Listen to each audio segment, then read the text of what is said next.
Hello, everyone. Marielle here with Romanced by the Book. And today it's just me, and I'm outnumbered. We've got Julie Murphy and Sierra Simone, two authors that we have been reading all month. And they're with us to talk about A Holly Jolly Ever After and also just the Christmas Notch series in general. Welcome. Hi, thanks for having Yeah. us. Yeah, thank you so much for having us on. We promise that we'll only gang up on you lovingly. Thank you. Um, I don't mind at all.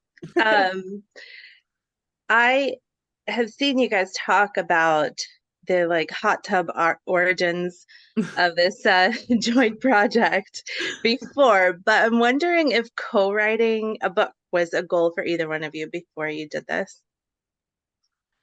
We're both kind of outside cats. So I had never co-written anything before we started out wanting to do this.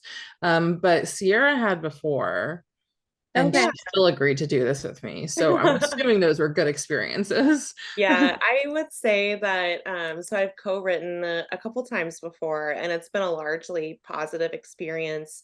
Every co-writing relationship I find is different because every just dynamic between two people is different. But really, Julie and I got a very big head start on co-writing because we've been best friends since 2014. And what happens if you're a writer and you make best friends with another writer? Invariably is that you end up helping each other on your work. So we helped each other brainstorm, we read each other's books and gave each other feedback. And so by the time the moment of hot tub origin, lightning striking, apple falling from the tree, whatever happened to us, we were already, I think, very familiar with each other's writing, very familiar with each other's kind of brand of storytelling. And so we knew already that we would be a good fit. And so I think that it's a little bit of a friends to lovers, as much as that's my least favorite trope in fiction. In real life, Julie and I followed a very friends to lovers trajectory for co-writing, and it Mhm. has made probably the smoothest co-writing experience I've ever had. Oh, Because yeah, there's very little I think that we ever have to really hash out because we speak each other's language so fluently. yeah. So maybe fated mates then. There you go. A little bit of fated mates. Our friendship really is like riddled with tropes. Like from if you've heard us talk about like our origin story, it's like, you know, enemies to lovers, forced proximity, like Wait, I would love to hear more about the enemies to lovers okay, aspect. well, she was an enemy to me because everyone who is a stranger is an enemy to me Right. because I'm a Scorpio. We met working a mutual friend of ours decided that she was going to put on kind of like a do it yourself book tour, and so she rented a van and she asked as many of her friends as This could was come. when Sierra was still writing young adult. I was writing young adult at the time, and she asked a bunch of people to come because the more people that came, then the more ways we could split the van and the hotel room. And because like four of us were staying in a hotel room, that meant that indeed in the year 2014 there was only one bed. And so the night Julie and I met was the same night we shared a bed. But Julie introduced herself very aggressively and was like, I'm Julie Murphy and I snore. This is happening in the driveway of my house, by the way. We're meeting for the first time. I snore and I'm Julie Murphy. And I said, well, I have narcolepsy and I can sleep through anything, so it'll be fine. And then, yeah, and then it was. We got great sleep that night and Mhm. we've basically shared a bed anytime we've traveled ever Yeah. since. Well, this Even is fated mates then. it is fate of It's to fate, the even our point this like day. when Yeah. we can even choose to stay in separate rooms, we don't. So Yeah. We Who's like a big spoon? That's the question. I feel like we're like sideways spoons. What yeah. would you call that? We're like the jumbled drawer of kitchen utensils, like the spaghetti strainer and Mhm. the potato masher, and everything's Yeah. Yeah. tangled so you can't open the drawer all the way. Anytime I do get up to go to the bathroom in the middle of the night, she like slowly rolls over to my side until we just kind of like role reverse, you know. I've definitely returned from the bathroom and found Sierra like rolled over into the middle of the bed. Don't you like Yeah. nudge her over? Yeah, we definitely think that you're never too old for a slumber party. That's kind of Yeah. our Yeah. vibe. I love it. I did have a first time it was at a writing conference. The first time I shared a bed with someone was the first time I met them, and they did. My version of the story is that they tried to smother me in my sleep. Her version is that she was dreaming and reached over for her Oh, husband, but instead no. put her hand right in my face in the middle of the night. So, Are you two still friends? I would hope so, maybe. yes, yes. Okay, I good. feel like once you survive that, you could survive anything. Yeah, yeah, exactly. Um, that's fun. But so writing together, I feel like, well, must depend on the person.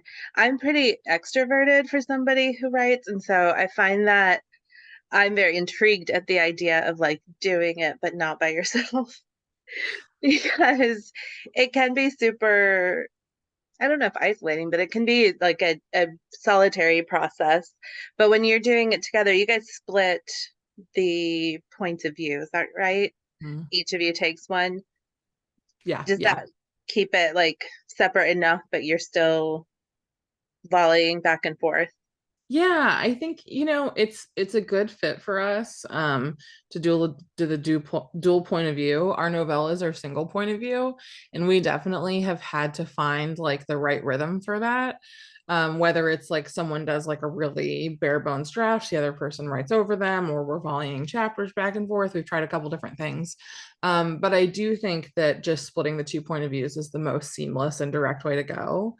Um, yeah, I think that like Sierra was saying, the fact that we were friends before this just really like allowed us to clue into each other's like sense of humor and voice and almost replicate each other at times when we need to.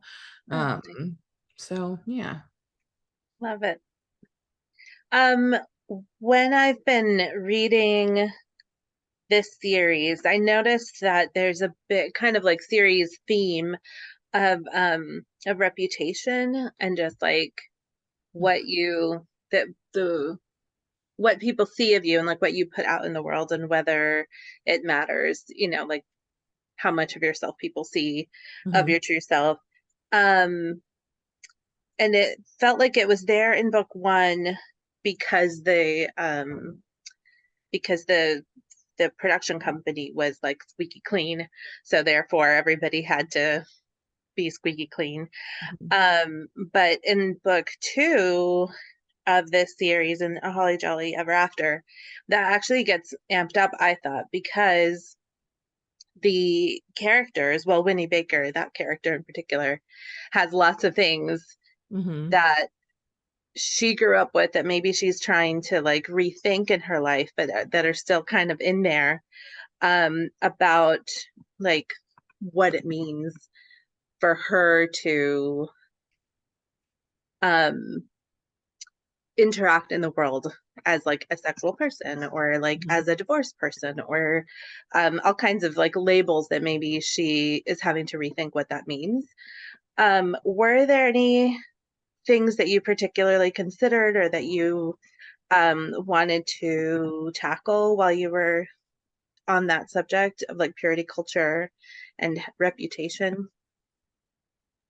I think so. Like I really think that for Julie and I who are in our late 30s, we've really been able to watch from the vantage of sort of our high school years to now a really significant transformation in Mhm. what being a public figure is like, and what that negotiation looks like between the public person and the environment. And I think that some things have changed significantly for the better. So, for example, when we were working on A Holly Jolly Ever After, you sort of get hints of this kind of tabloid paparazzi subculture that existed when Winnie and the boys of Ink were younger, and how vicious it was. There's a really famous picture in the book of Winnie who falls asleep in a car, and she actually falls asleep because she has narcolepsy,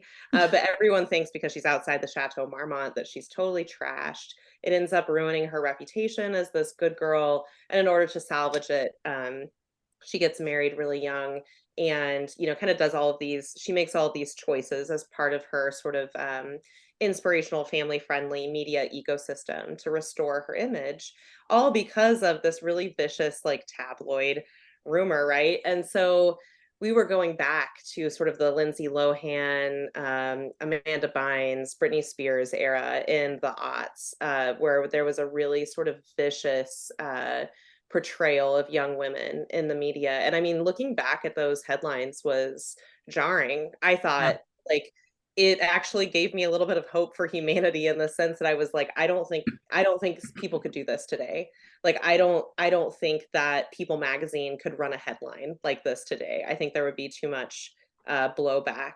I Mhm. think we've recognized that it's inappropriate to um, sort of publicly and shame young people in the spotlight, you know, even if they're there because of choices they've made, but Mhm. especially looking back, we can see like, oh, so many of these people were in these situations because of like mental health issues. Yeah. And the Mhm. way that that was depicted was as like as a joke or like a circus sideshow.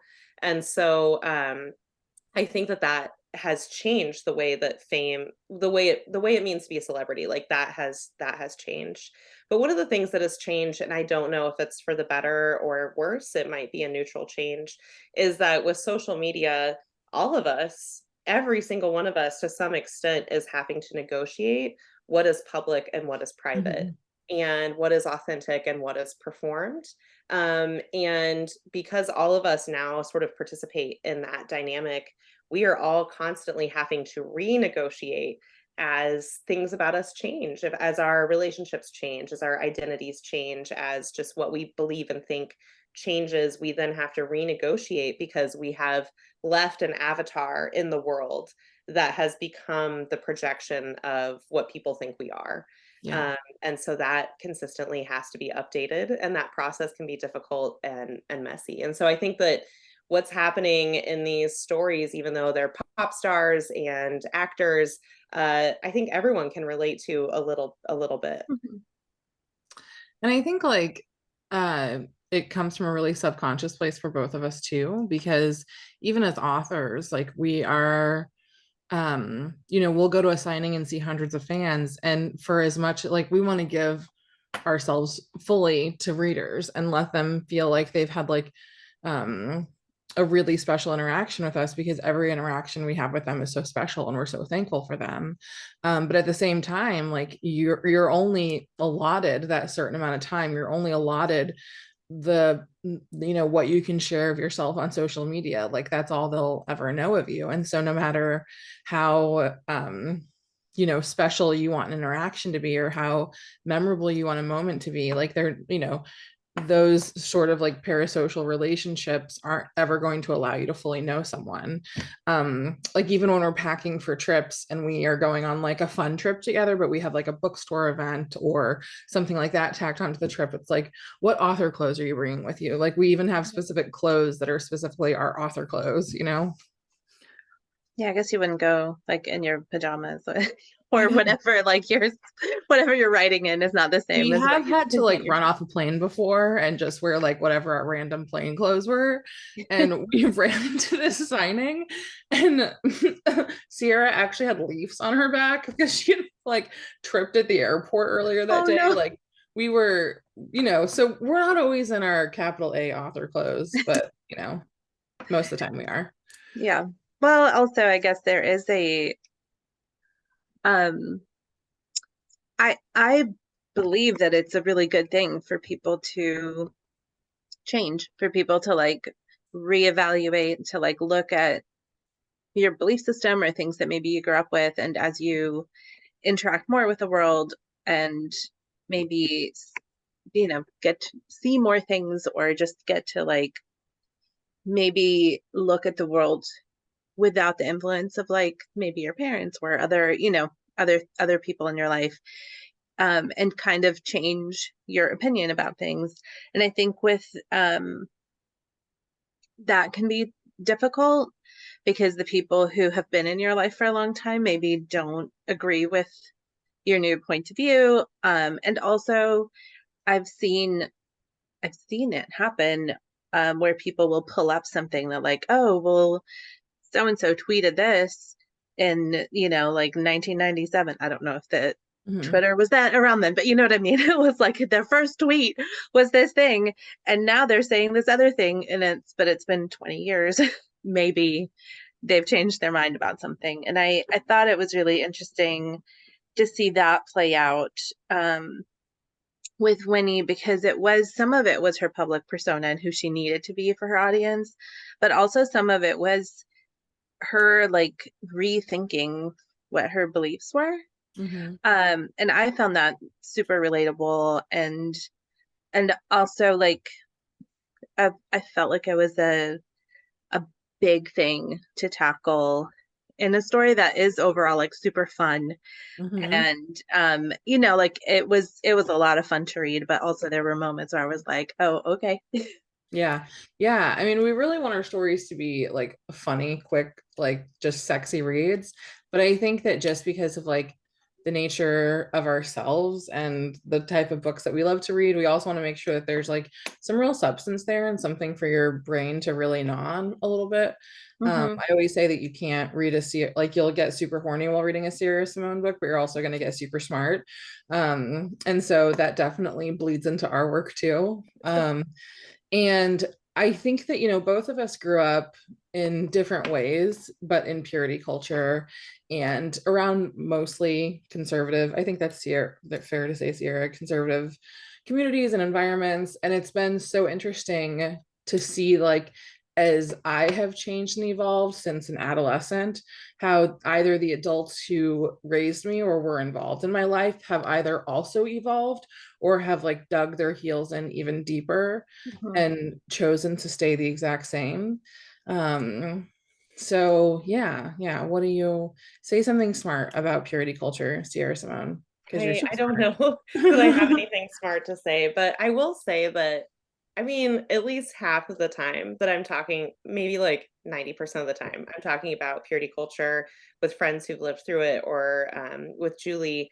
We're laughing, like we're telling stories, and we're laughing. And I think that what I love about our literary environment, right, is that we can have all kinds of books. We can have books that kind of meet every need. And I do think it's important that we have books that really dive into sort of the trauma, the consequences of something like purity culture. But I also think it's important to reflect that, like, there's a life after it, and it's full of laughter, and it's full of good sex, and it's full of love and joy. I mean, And it's a little bit funny to think that you can't get pregnant in a hot tub. Yeah.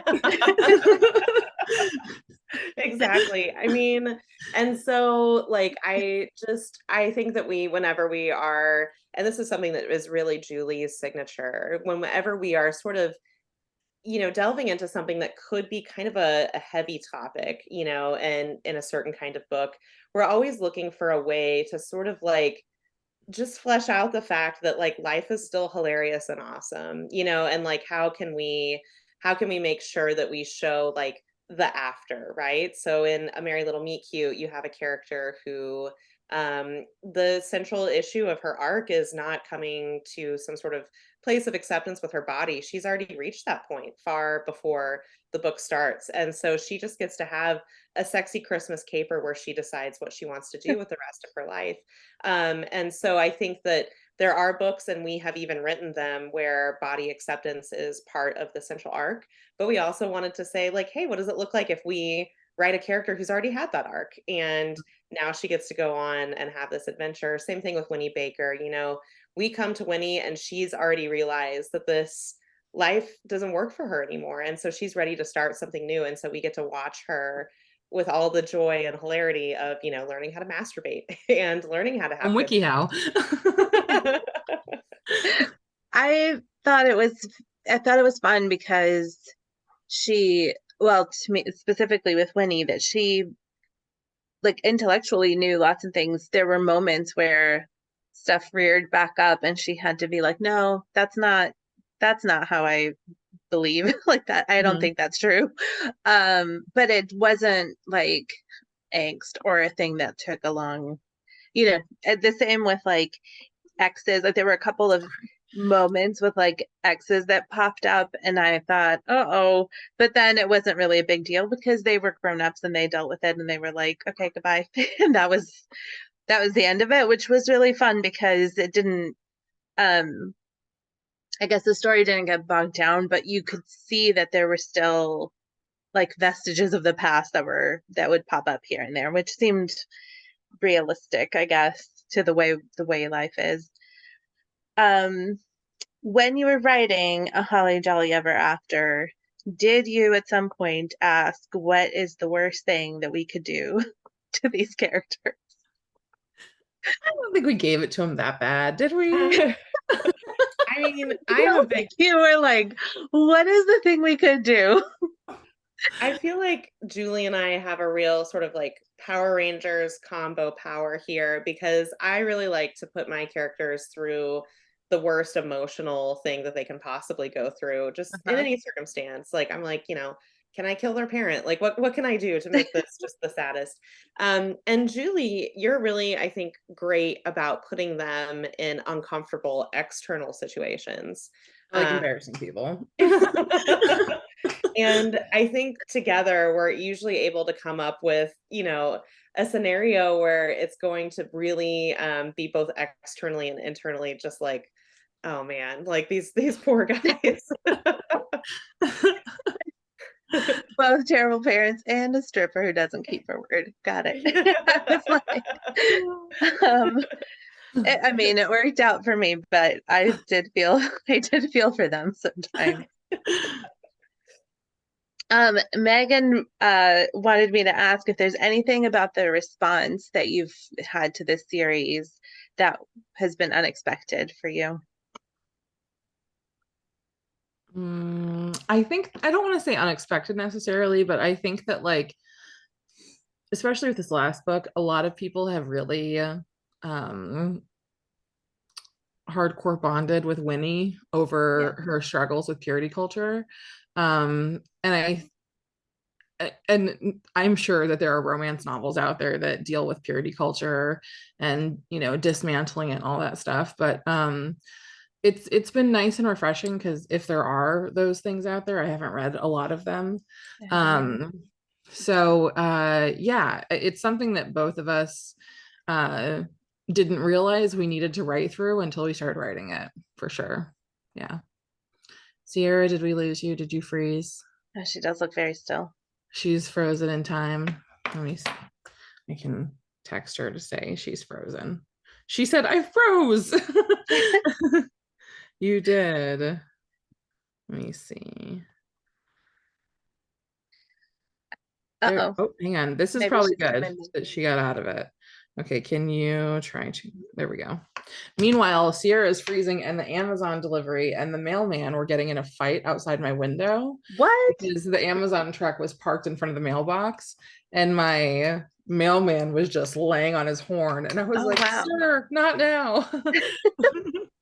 All I right, don't think sorry. I've ever seen a confrontation of the delivery people. I know, I hadn't either. Sierra, what you missed is that the Amazon driver and the mailman were getting in a fight outside my house while this was happening. Like an actual altercation. I want to go out there and witness this so badly. Okay, but If you're you back. do, you'll have to tell us when you get back. I will. I will. Did you hear our last kind of discussion point, Sierra? I just heard you mention that people with a holly jolly something something something, and then that's when I I froze. talked about purity culture and not seeing a lot of it talked about in romance books. I do think there are like a lot of like there's like a lot of like virginal vibes in romance books, but I do think that I haven't seen it really delved into very often about why that might exist. Sometimes it's just because it's hot. Yeah, I do think romance in general that is not like in the inspirational subcategory has really tended to shy away from topics of religion, and purity culture, at least to me, is really closely tied to religion. It's really difficult to talk about it without acknowledging that it usually comes paired with religion.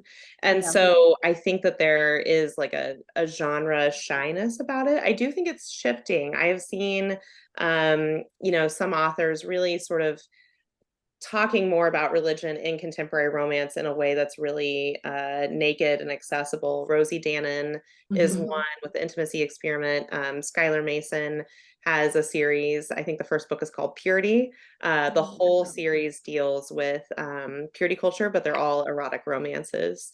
So they're really fabulous kind of examinations of purity culture and sex. Yeah, Are I there think that any like readers' reactions that have surprised you over our books?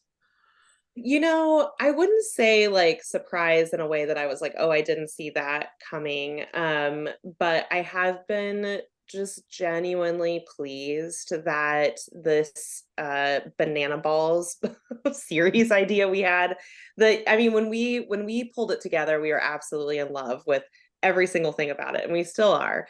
But we did recognize that it's a lot. Like each Yeah. book has a lot going on. It's pretty chaotic. There's like a half feral band of porn performers in a forever Christmas small town. Everything is just silly and messy all the time. And so I did have sort of a worry like, oh, this is going to be too much for people. Like people are not, they're going to be like, this is a whole lot of mess. But to have readers who are just, they're here for Yeah. it. Like they're really excited about the small town porn chaos. Maybe And our next book will just be like a teacher falling in love with a firefighter. I'm like, that's it.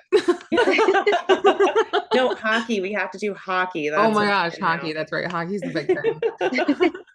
A small town hockey player and like a single dad, and then we're in. I will say the amount of male identifying readers who have read Snow Place Like LA and talked to us about it have let us know that we got the mechanics of that relationship correct. So, and that's that's good. mostly thanks to Sierra because she always does the research. Yeah, I do a lot of research on mechanics. Yeah. Hands on, you might say. good to know. I thought that, I know you said that a lot of people identified with Winnie, and I could see why. I don't know that I've read a book where we had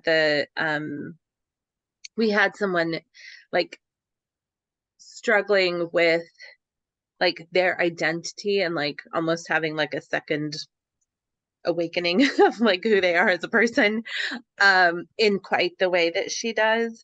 But I also thought that Callum Lieberman was a very interesting hero in that he is very kind, very capable, and so invested in his like fun guy persona that he really has to like that's the thing, that's the obstacle, is that he needs to like show up for himself and for Winnie as like Yeah.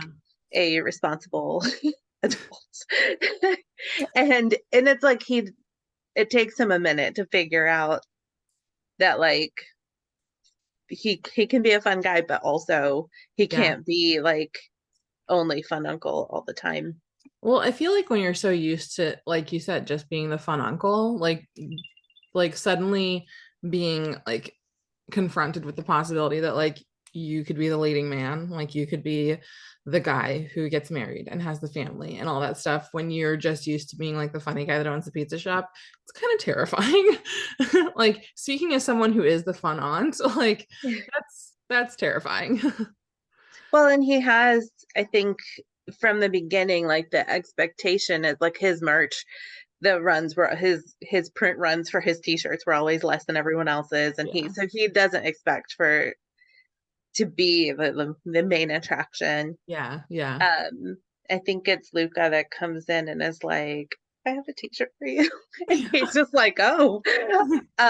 Which it's super fun to see that in a hero, but also just him kind of navigating, because he is such a sweet, like he's so good in many ways, Mhm. but the one way he's not is the one way that's gonna like make or break him when it comes to Yeah. his relationship and his business and like all the things. I think it's Which just one of those things where it's like, and I think that everyone reaches this point in their life, whether it's career or love or something like that, but no one takes you seriously until you take yourself seriously. So no one's going to consider Callum to be like a serious, like lifelong partner candidate until he thinks of himself that way.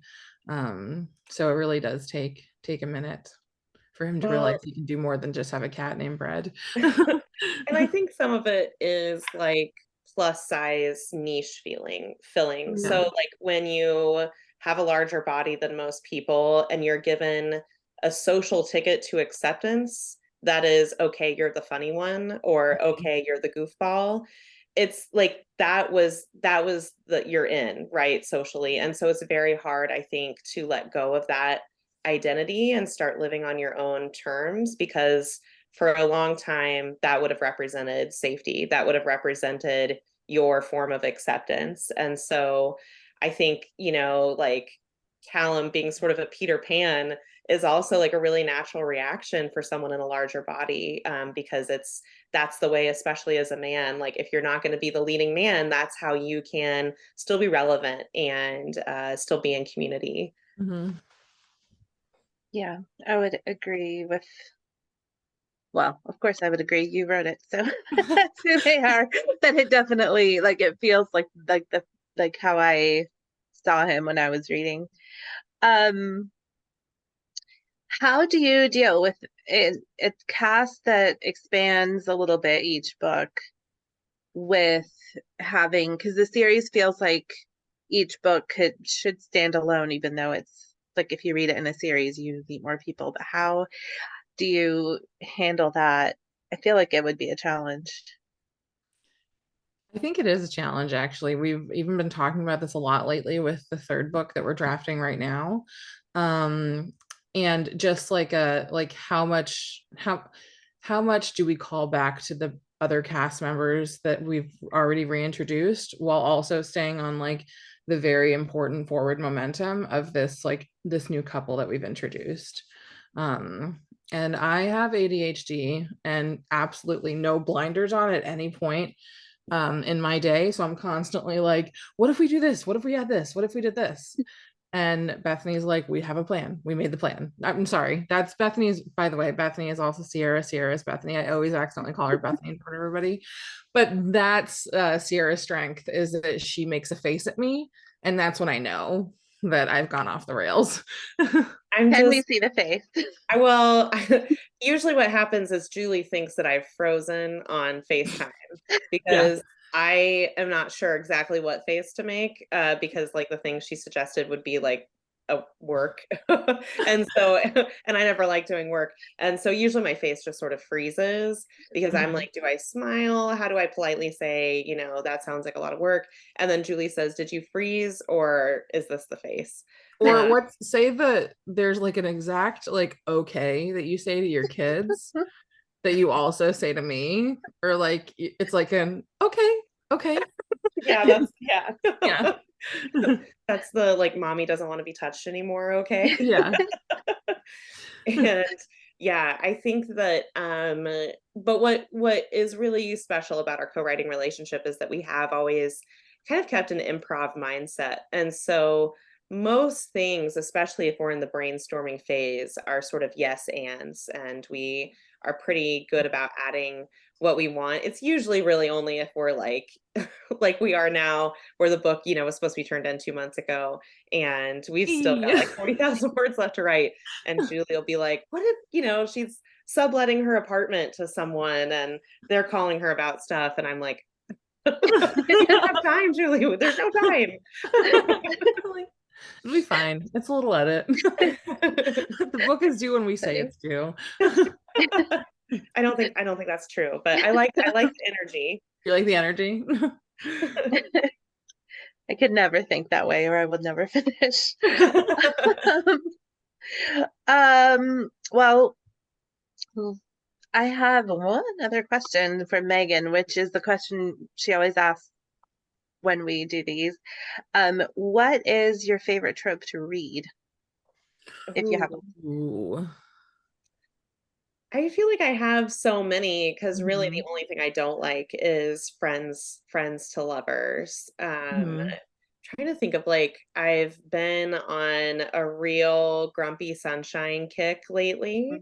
And Mhm. I'm actually reading a fantasy series which is not like fully romance, I wouldn't even say it's romantasy. It's actually a Chinese web novel series called The Grand Master of Demonic Cultivation, which is which was the basis for a show on Netflix called The Untamed, a C drama. But anyway, that is grumpy slash evil sunshine, which is really Ooh. delightful. So you have your grumpy good guy. He's like this bastion of like purity and discipline. And then his love interest is someone who has like discovered sort of like evil magic or chaos magic, but is like, doing it because he Just thinks, lighted by it. yeah, he thinks it's like the right thing to do. He's like, all the good magic is just rigid and illogical, and it shuts a lot of people out. But if I do this, it helps lots of people. So why is it bad? But anyway, Sounds so like kind of like a Loki. yeah, he's kind of like Mhm. the Loki. And so it's a fun twist on the like grumpy sunshine. So it's like grumpy evil sunshine. Mhm. Uh, The sunshine is evil. I thought you were gonna say the grumpy was evil and then the sunshine was just sunshine. But no, I love this. Yeah. it's like it's a real twist. Rosie Dannon's latest, Do Your Worst, also Mhm. has some grumpy sunshine energy, where the grump is a British archaeologist who's super broody, and the sunshine is like this plucky American curse breaker, and it's super delightful. That's adorable. I can't wait to read that. I'm such a Rosie fan. Um, I feel like this question is twofold. Like, do you want to know the tropes inside like my Kindle, or do you want to know the tropes on my bookshelf? Because those are two very different things. Like, Really? well, I Then mean, I need to know both. aren't they I from? mean, Am I wrong? no, Okay. not So I wrong. mean, I do love a good grumpy sunshine. I love like a forbidden romance. I think we both do. Is boys in pea coats a trope? I like boys in pea Sure. coats. Let's ask the um 2006 movie The Covenant and yeah, see what it the says. Covenant. Oh God, that movie is a classic. Yeah, what other tropes do I love, Sierra?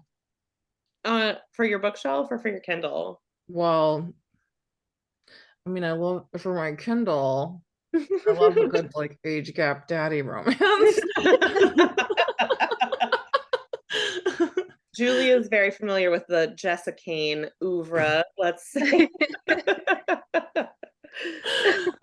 It's fun. It's fun. Love. Yeah, Um, I guess the Kindle books are the ones where it's like in real life, not so much, but yeah. Yeah. Yeah, in this here Kindle, A the plus. tropes on my Kindle books are always a little bit more unhinged than Yeah. I will say though, Julie read this really amazing age gap by Meryl Visner. Oh yeah. I can't remember what it was called. oh my Is it gosh. it's the one where they meet at the bar and then it's like They're her at the friend's bar, yeah. mom? Yes. And I think it's like, yeah, it's like the best friend's mom, Yeah. graphic romance. Yes, it was so So good. Hang that on. was an excellent age gap, Mistakes and were made. That was a good mistakes were one. made. That's it. I love that one. That one got steamy real fast, which is always a fun thing. Yeah. That one was great. I also love like a workplace romance. That's always good for me. One thing I can't wrap my head around because I like grew up in the Northeast around family that was in organized crime that are not at all sexy is mafia romances. That's like Um, that's one bridge my brain can't cross. Yeah. Yeah. I guess if Well, you were connected to the real mafia, that might be a little bit different than I like it mean, might be harder to suspend disbelief. like I have an uncle who looks like Santa Claus essentially and just wears like velour tracksuits and like really likes hot dogs. You know what I mean? And like I can't imagine someone anyways. Yeah, I that think doesn't sound. I think I have the same barrier with motorcycle club romance because my stepdad was a biker. And so I know what bikers look like and I know how smelly their leather jackets are. And like none of it has any sort of like romance to me. And so whenever I see a motorcycle club romance, even if it's by an author that I genuinely love, like Kate C. Wells or something, I'm like, I don't know if I can go there because I they're so smelly and they're Yeah. old and grizzled and What if they were like hellhounds though and not actual motorcycle? Because Okay. okay. I don't know Yeah. what a hellhound is, but sure, yeah. It's like a shifter, but from hell. Yeah. Yeah. If my brain has already made like fantasy workarounds to like general hygiene, then that's fine. Yeah, okay. Yeah. Yeah. That's awesome. I can never answer this question because I have too many that are my favorites. Yeah. Um, so thank you for answering so thoroughly. My general question for people is, if we were a fly on the wall when you were deep in your writing process, what would we see?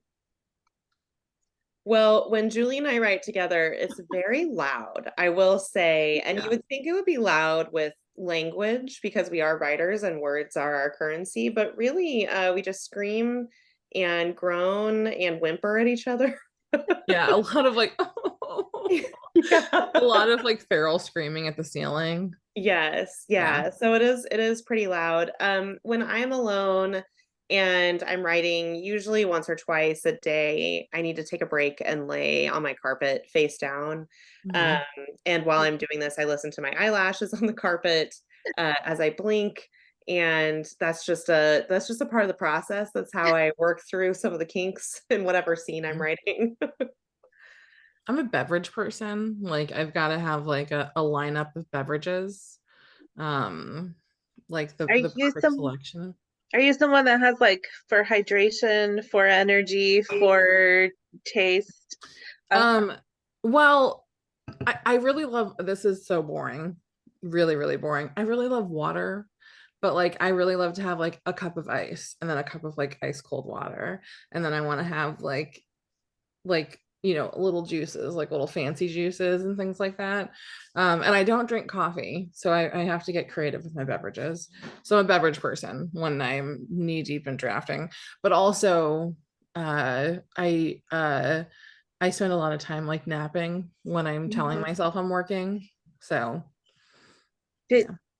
maybe you can get like your brain can come up with answers while you sleep. I Yeah, feel like this is right? a Like way if to it's not tap working, into.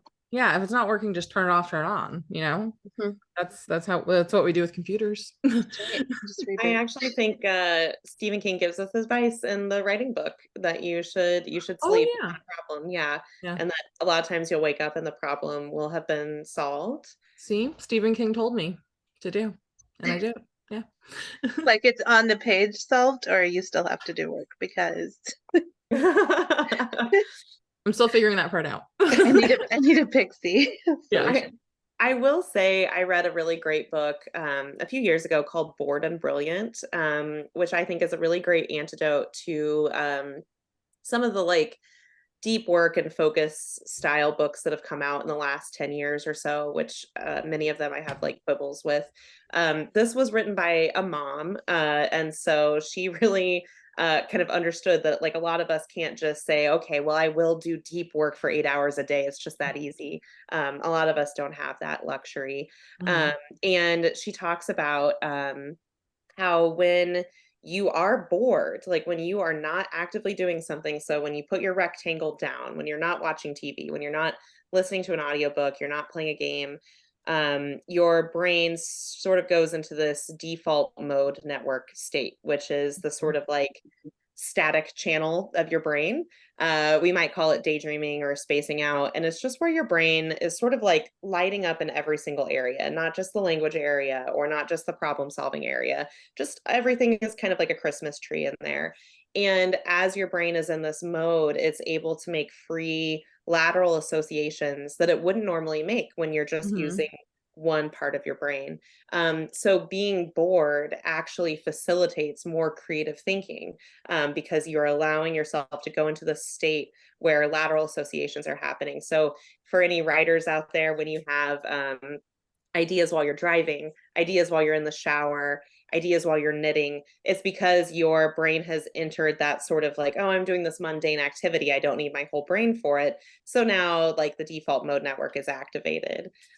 So, if you're a creative person, facilitating time in your day to be bored is work that is kind of essential, I think, to the problem of creativity.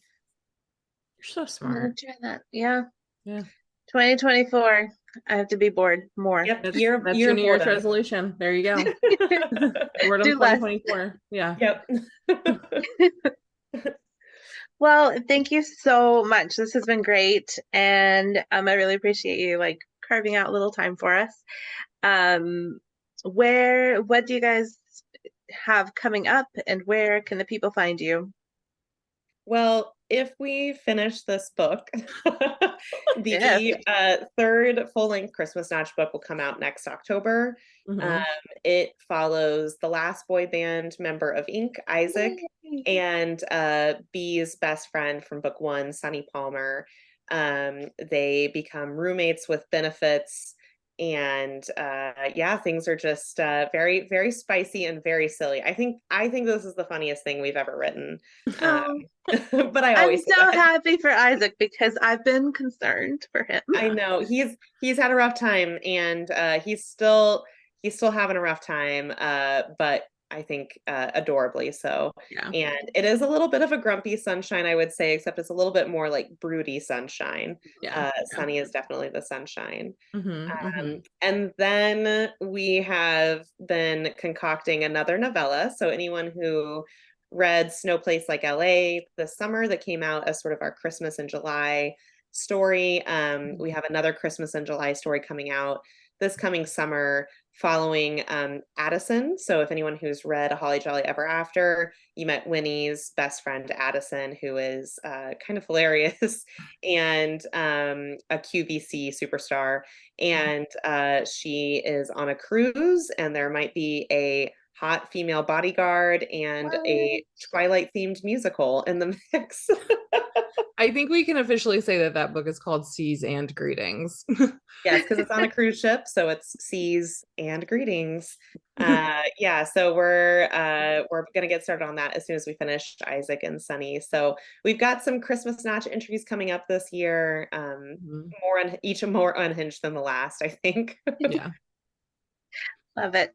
Well, thank you so much. I know you each also have individual projects, so if people want to follow you on Instagram, Sierra Simone and Julie Murphy. You're doing Sierra you have a series that's Tristan and Isolde, which made Yeah. me very pleased. So thank you for writing that just for me and and anyone else who's obsessed with Tristan and Isolde. Um, and Julie, you've been doing all kinds of things because you have like a picture book out and Yeah, so I write for all ages, which is a choice that I have made, and it really leaves me quite scattered. But my debut picture book just came out, and it's super cute. It's called Chubby Bunny. And then I have the sequel to a middle grade novel coming out next May called Camp Sylvania Moon Madness. Working on tons of other stuff. I'm too busy to think. But I am also working on a solo adult project, which should be out in 2025. So I know that's a ways away, but yeah. yay. So Yeah. we can keep up with all that on Insta. Both of you, you're Julie Murphy on Instagram and Yeah, Sierra and Simone. I'm The Julie Sierra on Simone. Instagram, and Sierra is the Sierra Simone, but she's awful at posting on Instagram. So if you want to keep up with Sierra, you should go to her website and subscribe to her newsletter. Yes, I will say most of my Instagram posts are collaboration posts with Julie, because Julie is much better at social media than I am. I'm very much like a digital introvert, so social media gives me a lot of anxiety, and I also find that the algorithms are too effective, and I will log on to just be like, I'm going to post this one thing, and then 15 minutes later, I'm looking at, like, I don't know, fan art of a show that's been canceled for 10 years. So I'm like, how did this happen? Where did all that time go? So for my own productivity, I generally stay away. But yes, if you subscribe to my newsletter, I tend to be a little bit more chatty there, and you can subscribe via my website. Well, thanks. Well, thank you so much. And I guess this is going to be posted right after that Saturday between Christmas and New Year's. Right. So Yay, their perfect gift. timing. Yeah. Um, see you guys later. Yeah, Thank thank you so you. much for Bye. having us. Thanks. Bye. Bye. Bye. Ooh. Uh-oh.